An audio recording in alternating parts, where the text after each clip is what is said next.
long time coming, but I'm on the way up. I'm on the way up. Hello pool players, welcome back to the channel and welcome back to another lesson from the Apex Predator Billiards Training Club. My name is Apex Elenio, your aspiring professional pool player and pool instructor straight from the small island of Jamaica. Now as we continue in the series of videos that I'm putting out where we were discussing in part 1, 2 and 3 cue balls path prediction when you are actually on a pocket hanger and you need to precisely know the direction or the path that your cue ball is traveling when you want to hit a specific target on the rail. Now in part 1 we looked at heading in towards the long rail. In part 2 we head towards the short rail. In part 3, we actually look at coming off 2 cushions into a target on the long rail. And now, of course, in part 4, we're going to be looking at the similar shot, but we're coming in towards the full length of the table.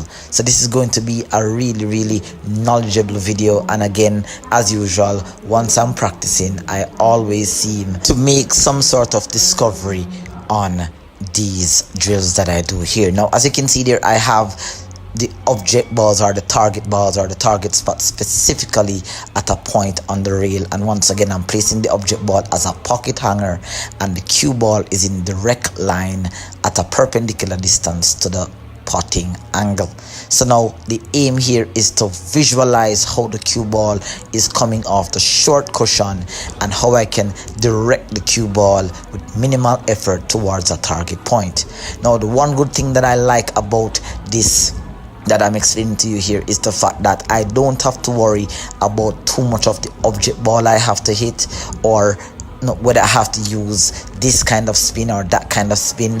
Well, the one aspect of the object ball or the one section of the object ball that I'm hitting is in fact a half ball hit, as you can see here by the graphics being displayed on screen. Now from here, as I said guys, in the last video we discussed the understanding of symmetry and how the diamonds connect on the table. Now we learned in part 3 that there was a slight variance in terms of how the cue ball reacts. So one thing that I did realize throughout the 3 parts is that though mentally I'm aiming at a half ball, I have to aim a hair thinner because the cue ball does pick up slight spread as it comes off the first cushion after contact with the object ball here. Now this video, as I said, was inspired by Dr. Dave's recent video that he posted on cross table positional play. So I cannot take full credit for this, but I did in fact use Dr. Dave's knowledge and extend it towards improving the consistency of my game there. Now on that first attempt, and here's the replay, I did in fact hit approximately half ball, but the error that I actually made, and it doesn't look like an error because of course my target is actually supposed to be hitting the cluster, which I did. So to some extent I was successful, but once it is that the object ball is in the corner pocket or it's hanging like where I've just placed it and the cue ball is in direct line, once you hit at a half ball or a hair thinner than a half ball, then you will find that the trajectory of the cue ball does head towards the side pocket. So hence why I have my target point here, the 2 and the 3, as a cluster. It could be a game situation where I have the 1 ball here and of course the 2 ball is the next shot, or I could be playing, it could be any situation where I have to hit into that cluster. So if I can precisely hit the object ball at a hair thinner than a half ball, then you will find that you get consistent results like this there. Beautiful shot. Let's have a look at the replay here. Nice cue delivery, stable stance, no excessive body movement, no twisting the arm. So definitely it was a precise hit on the cue ball, a precise hit on the object ball, and the right amount of quantified spin was applied. Now I did make an actual error in terms of the amount of spin that I use, and in a second I'm going to share what I had discovered. Now the one ball is not my target. For those who think that I'm actually going after this again, the one ball is not my target. I just placed the one ball there as a marker to say, guys, once you want to make contact with the one ball, you have to have a rolling cue ball at a hair thinner than a half ball hit. So my next target here is in fact the 4 ball that is tied up with the 5. You can see I'm pointing at it. Now once again, I'm going to be aiming the object ball or the cue ball at a half ball contact with the object ball that is in the corner, and with approximately half tip of spin, my prediction was that I was going to hit it. Half tip of spin should take me a diamond longer, and on the long rail, on the short rail, one tip of spin will take me a diamond longer. So that was kind of like what I kind of miscalculated here. I kind of felt it was the same because, as I said, this is something that I'm currently processing in my game. It's knowledge that I really came up on, and so the quantified amount of spin varies depending on the angle of the pot here. So now I realize that from this angle I will actually need 1 tip of spin to get the cue ball to travel 1 diamond from the natural rolling cue ball. Remember that once you're rolling the cue ball on the once you're hitting the cue ball on the vertical axis at a half ball or a hair thinner than a half ball, then it should head to the side pocket. So 1 diamond up will require 1 tip of spin, as being displayed by the graphics that you're seeing on screen. So if I aim my tip here at 1 o'clock and I stroke this cue ball smooth with the right quantified speed, I should get a result like that there. Now that particular one there, I did apply just a hair too much spin, and you can see that I actually broke out the cluster from behind. So again, this is also something that you can actually add to your game, because you would have heard many instructors that discuss how to break out clusters on the table. They'll tell you that you have to have knowledge of how to break out the cluster. You can break out the cluster by hitting the face, or you can hit directly into the cluster, or you can break out the cluster from behind. So this is important knowledge that you guys are seeing here. Now moving up again by another diamond here, I'm going to be aiming at 2 o'clock spin here, and it should get me good results. During that example, let's have a look at the replay here. Aiming at 2 o'clock spin, notice how the cue ball hit. It actually hit exactly towards the diamond. Now my cue ball is a little bit wild, and bear in mind that this particular drill is not focused on breaking out cluster and getting position.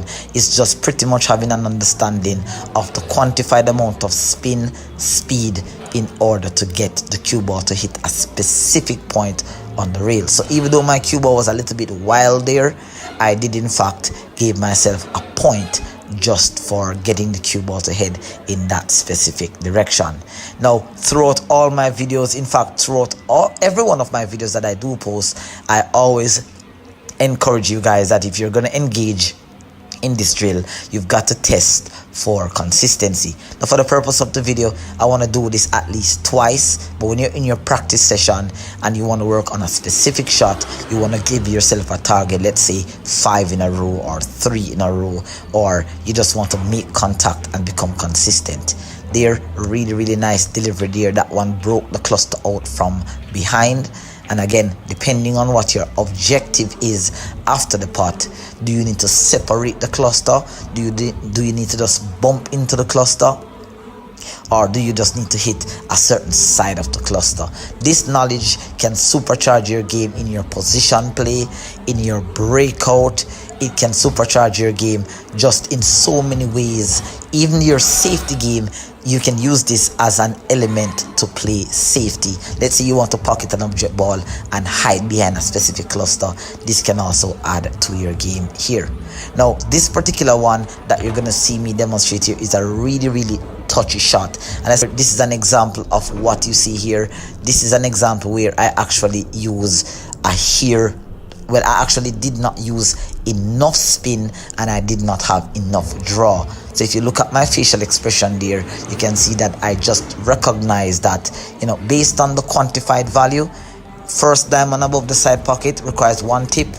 The second diamond above the side pocket requires 2 tips, so my guesstimation was that I needed 3 tips. But in fact, because of the angle, because of how close the cue ball, or because of how quickly the cue ball is going to contact the rail, I actually need a hair more draw. So I'm going to be aiming at 4 o'clock. Now, many times, well, not many times, a few times you would have seen where I actually, sometimes some unbelievable things can happen, because there I barely missed the cluster. And you can see the facial expression there. I was pretty surprised. You would have seen also something that happened in part 3, where I went exactly between a zone. And if you try to replicate shots like these, it usually doesn't work out in your favor. But that one was very surprising there. Again, in order for me to be successful with the shot, I have to aim with a hair more draw and maybe a slight bit more spin. Now, you have to be very careful with this kind of shot when you have to break up, because it's a very touchy shot. It's a shot that sometimes when you get down, the perspective that you're looking at is that you end up putting a bit more draw than what is required, and you end up drawing into the corner pocket, while sometimes you can draw directly into the object or the cluster and it ricochets off the cluster and scratches. So it's a very, very touchy shot that requires you to have a really good sense of the speed and the spin and the kind of stroke you need to really get the consistency you need. So it's something that you have to be aware of. You don't want to aim too low on the cue ball, and you don't want to use too much spin. So you have to have very good tip position to execute with consistency there. But so far 2 from 3 there, that is not too bad. Really, really good demonstration there of understanding the cue balls part here. Now, we're going to be diving into the latter phase of this video now, where sometimes when you're trying to go after a specific target, you may not have a reference point of aiming. Now, the first part of this video is where I had the cluster directly on the diamond. But then what happens if it's not at the diamond? What you're going to find is that a lot of players will adjust. They'll have an idea based on experience, but what they'll do is that they often tend to adjust for the target by using excessive speed or excessive spin. And what you will find when you try to experiment by just using that, you'll find that you often get very close to your target, or you go very wide from your target. Now, so in order for me to hit into the 5-6 cluster here, I actually need a half tip of spin that is anywhere between 12 o'clock and 1 o'clock. And of course, you need the right speed as well, because we did spoke about speed being an important variable in these kinds of shot. Remember, if you play the cue ball a bit too hard, it definitely will cause more deflection, and it will cause the object ball to slide along the tangent line of the potting angle a bit more, which definitely gives you far more than what you desire. So you want to have at least a 4 to 5 speed. For this particular shot here, you need about a 4 speed. All the other shots before requires about a 4.5 to about a 5 speed here. And you can see I am hitting my target precisely where I want to. So now I have the confidence going forward. I've had the confidence before, inspired by Dr. Dave, recent video that he posted 2 months ago, but now I have even more confidence that no matter where my cluster is on the side rail, I am going to be able to know where, how much of the cue ball, my tip position. And funny enough here, and well, valuable enough here, I in fact know that I'm always hitting the object ball at a half ball here. Again, really nice attempt there, heading towards I'm heading towards a target that is between the first and the second diamond on the long rail. This in fact requires 1.5 tip of spin, that is anywhere between 1 and 2 o'clock, as been indicated by the graphics on screen here. So once you can hit it at that point, you should get consistent result. Now, I've heard comments about a lot of players not understanding, the clock values of the tip position. This is super useful because once you know how much tip position you need to apply, then you will increase your consistency. Now, an example of that there where I missed that shot completely, obviously I did not use the amount of spin. Again, that could be a case where I could have rushed the shot, or once again, as I said, it's just in that particular example, it's just a case where I did not apply 1.5 tip. That could be just maybe a 1 tip of spin, but once you hit it precisely where you're aiming, you will find that you get very, very consistent result. Now, as we're coming to the end of the video, we're going to be extending this to another aspect of position play. You're going to see that video. In fact, I will leave a link to a practice session that I had on what's coming up next on the channel. But for now, we're going to be working on just getting the consistency that we need. Now you can see there again, I'm heading in between the second diamond and the first diamond below the corner pocket here, and this requires in fact 3 o'clock spin. Now the quantified calculation is that maybe I need about 2.5, and that is why I in fact missed that pot going long. So I actually need 3 o'clock spin with a hair more draw there. Now I in fact use a bit too much spin. I did in fact make contact with the cluster, and I pretty much kind of somewhat got position if it was an actual game or a real game. But what I want to specifically do is that once I have a target in mind, I want to know my tip position, and I want to know and have a good feel of the speed required to make that breakout. So that was really, really beautiful, and if it was a real game, you can see how nicely I landed there on the 1 ball given that situation. All right, so I hope you guys enjoyed this particular video, and if you haven't checked out part 1, 2 and 3, you are going to love it. It's a build up to this, so definitely check that video out, guys, and you will have a lot more understanding of what was just demonstrated there on screen.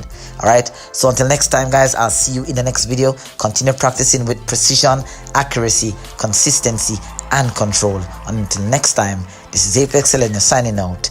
Peace and keep on improving. Until then, take care. Bye bye.